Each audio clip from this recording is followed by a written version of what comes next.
مادرم حرفی بزن که تشنه لالایم، من که جان میدم برایت همدم تنهایم. من همیشه کودکم و گوش تو جای من است، من اگر خوبم دعایت پشت دنیای من است.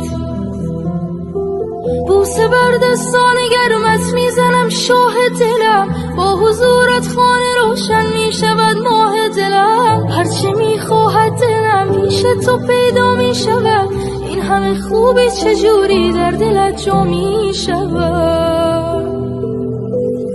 مادر همه جان و تنم، شوق نفس کشیدنم، به موی تو قسم تویی همه